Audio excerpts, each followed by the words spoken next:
Oh my goodness. This is just an example of how completely shot the Aurora thing is, and why what I'm about to talk about needs to kind of get around. So the most damaging thing, like, you can go through and debunk all the stuff in Sandy Hook, and you can even debunk like who it is getting put in the cop car in the Boston bombing. Oh, that wasn't the guy. Why? Because official reports said that wasn't the guy. Well, the biggest thing is that basically in Aurora we have these explosive devices going off in 8. Multiple witnesses reported multiple explosives going off in Theater 8. And so I was like, you know what, I'm bored, nothing's happening, so I'm going to go to the James Randi Foundation, Educational Foundation. And this is important because it strategically comes up in Google when you put in conspiracy theory forum. It will be the first thing that will pop up. And the reason, well, above top secret, but that's like kind of a shitty place to go. And then you've got the JREF forum. And now the thing about the JREF forum is that it draws people in. You think you're going to go there and see a place to discuss alternative interpretations, theories, explanations. And let me go ahead and tell you, like, when you go there, you will straight meet a bunch of people who are probably paid, but not even. I mean, they just have a complete bias against conspiracy theories. Like, here you go, right at the top, resources for debunking 9/11 conspiracy theories. And I did deal with them in the past when Rick Leventhal was whispering, you know, lines to an MIB on 9/11. Basically, I came here and they were all just adamant about how wrong I was and trying to debunk me. Anyway, I was like, you know what, I'm just going to go over there and I'm going to show them this gas cans and 8 phenomenon and see what they do, right? So I'm just going to kind of read this, and this is going to be a little bit of a longer video, I guess, because I am going to just read this because I want people to reference this situation. This is the most knockout thing that you can possibly hit the cabal with. So I started forum, proving the Aurora Theater shooting official story false. Explosives went off in Theater 8, the theater adjacent to the theater that the shooting occurred, Theater 9. Multiple people witnessed the smoke, the flashes, the popping noises. Some people actually injured with shrapnel injuries. One individual, a Rachel Fideli in Theater 8, actually tweeted that gas cans were thrown into her theater. Witnesses were actually perplexed by the story of bullets coming through the walls, as certain individuals had multiple walls in the way and wished to return to see how this could explain the injuries they received. But both the theaters were torn down for renovation purposes. And then I have these linked videos. I'm just going to go ahead and click on these real quick. So I got Ostergaard, who talks about the multiple walls being in the way. I've got this girl who said that they set gas bombs as they were leaving. This guy talks about the pepper bombs that he thought were going off in Theater 8. This is Gage Hankins, who talks about the shrapnel. They reported he had shrapnel wounds, where he seated 4 seats in. This is Megan Walton sitting next to Gage Hankins, who felt heat on her leg, and before he ran off. And then this is about when Beelzebub, compromised Beelzebub, or whoever was behind this thing, and it has a diagram and everything about his attempt to say that, oh well, Megan Walton was sitting next to a wall, and there was a wall vent there, and that the shooter threw the gas can, it landed next to a wall vent, and then it shot into Theater 8 through the wall vent. But then we find out, no, they're not even anywhere close to that wall vent. In fact, Gage Hankins is not only sitting 4 seats in, but he's actually not even, this is where the wall vent Beelzebub was trying to say it was. And it's like, no, we find out, no, they're actually, according to Ostergaard, they're sitting next to the stairwell wall, and that he seated 4 seats in from the end. You know, Gage Hankins was. So, you know, I'm just going to go ahead and kind of read what I put here. So I just say, working theory is that the explosives were set off in order to justify blocking a football team in the theater who might have interfered with the operation. So blatant and damaging is this contradiction that has come out much later that James Holmes bought a ticket for the showing in Theater 8.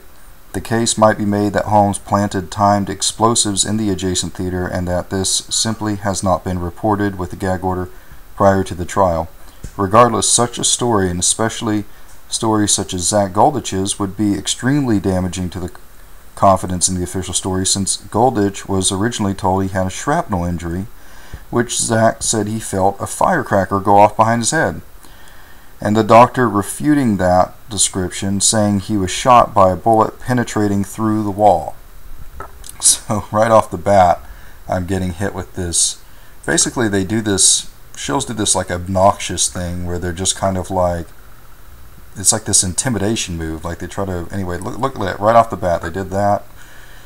Gosh, people on high stress, like they will not address the issue itself. So they're like, high stress situations give conflicting accounts of the official story, and then how, this is like, then they're trying to get me to sort of extrapolate, right? They don't want to talk about the evidence itself. They want me to come up with theories that they can attack and sort of bring down with the ship. Basically, build straw men and latch that on. Let's see.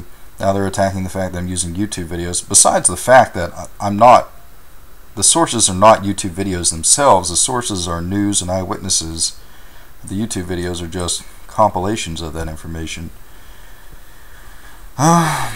This person doesn't even attack that. They're just saying, you have one witness saying the gas entered Theater 8 through the ventilation system. I'm not even talking about the gas, I'm talking specifically about a hiss, flash, shrapnel injury, loud popping noises. We're not talking about just the gas here. Besides the smoke and the gas that did in fact occur. Alright, looking for proof. Sees only YouTube. It exits the thread. This person's trying to say the propellant charge of a bullet is technically an explosive. Yes, gunshots make flashes, gunshots make popping noises, bullets hitting an object create shrapnel.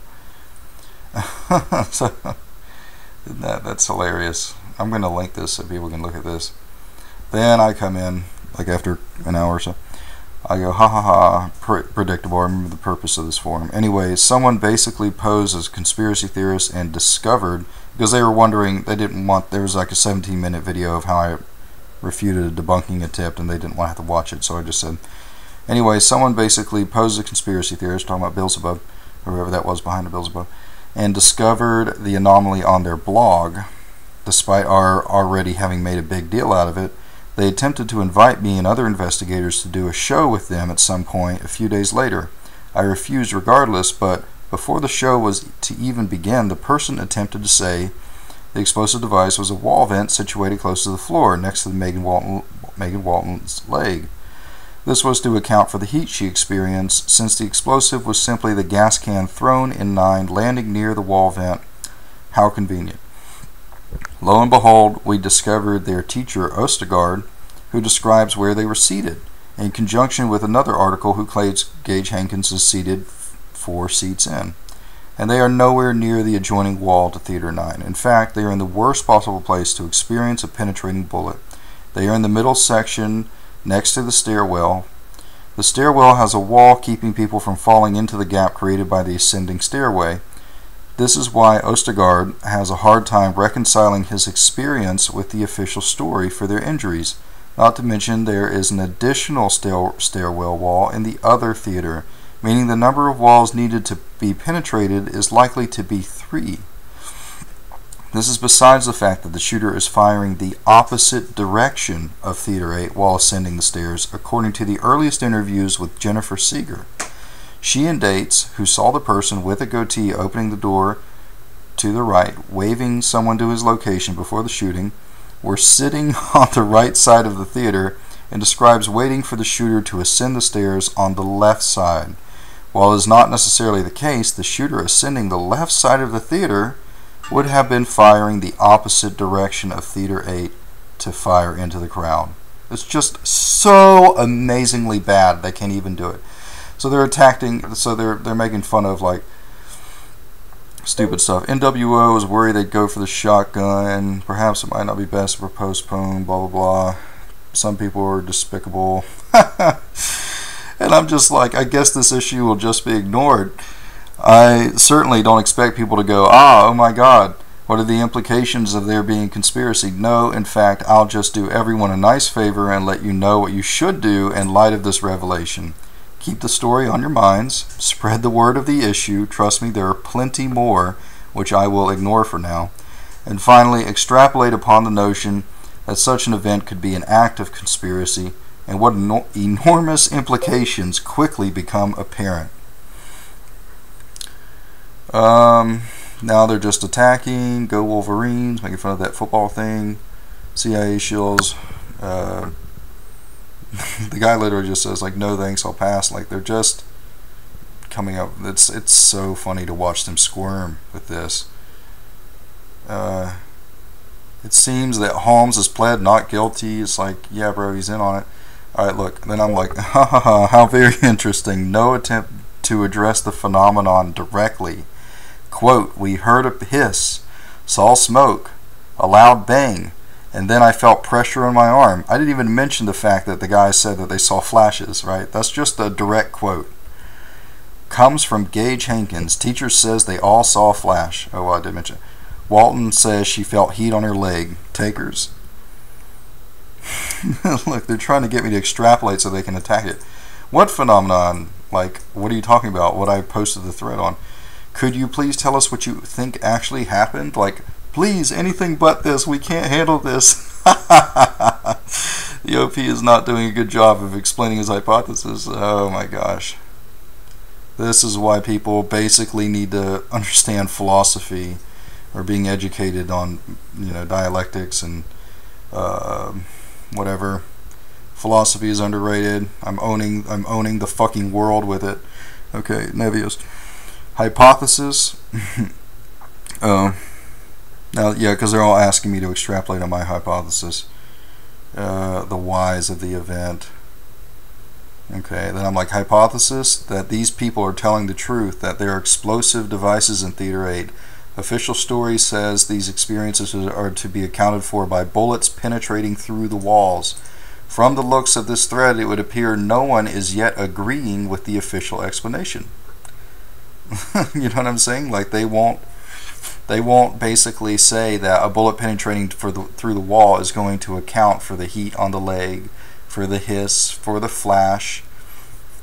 Those things are just cannot be accounted for by bullets coming through the walls. Alright, let's see. Oh, this dude. Also, a smiley face is not the most endearing icon for the subject. Perhaps the OP should avoid opening responses and rebuttals with manic laughter. And then I'm like, kind of like that first welcoming rebuttal, right? You know what I'm saying with this right here? Oh my god, this is pure ownage. Alright, let's see. Whatever, it doesn't matter. I'm just doing this to see how fucking hardcore this shit is. I said, so let's take it slow. Quote, we heard a hiss. Anybody feel like explaining this hiss? Ooh, step by step. You seem to believe there's a hiss. Explain. It's not an objective fact. They're attacking the hiss, and I say, so you would rather believe they experienced a joint illusion. Okay, that's fine. Horribly weak position, but that's fine. Let's remember, they did not know there was an explosion whatsoever. Despite feeling heat, hearing a hiss, seeing smoke, seeing flashes, being told they had shrapnel injuries, having an extra wall in the way, being 4 seats in, they did not question the official story. Ostergaard, the teacher, is the one we have on video wishing to see the walls for himself, and even then, he is not questioning that his officials could have been wrong. And some more bull crap. I'll explain the hiss. Ready? This guy doesn't even explain it. He said the null hypothesis that a man fired a gun into the crowd, killing and injuring many. He's like trying to attack my so that hiss I expect is the steam of frustration rising from your ears. Alright, this person's like, the hiss was the sound of reptilians as they planted explosives with their Regalian overlords. So, God, this is so apparent, so amazing. Then I'm like, Unclear why the sources are being attacked. Do people have problems with these news sources? Are these sources purposely misleading people by creating false witnesses and witness testimonies? Care to expand on why that's occurring? You know, why are these, why are these people lying? Why are these news sources purposely reporting this bull crap? Not really. It's true. And then this person, quoting me was just like, here you go, unreliable witness testimony, unreliable witness testimony, unreliable. Any other questions? I didn't even talk about that. I was talking about the news sources, but that's why it's funny.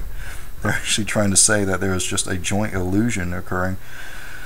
Fill on the screen. And then I'm like, oh, so the news sources themselves are okay, just the multiple eyewitnesses and some of the reports are not, as well as the officer who announced over the radio, quote, I don't know if this information has already been put out, but I've been talking to people getting statements.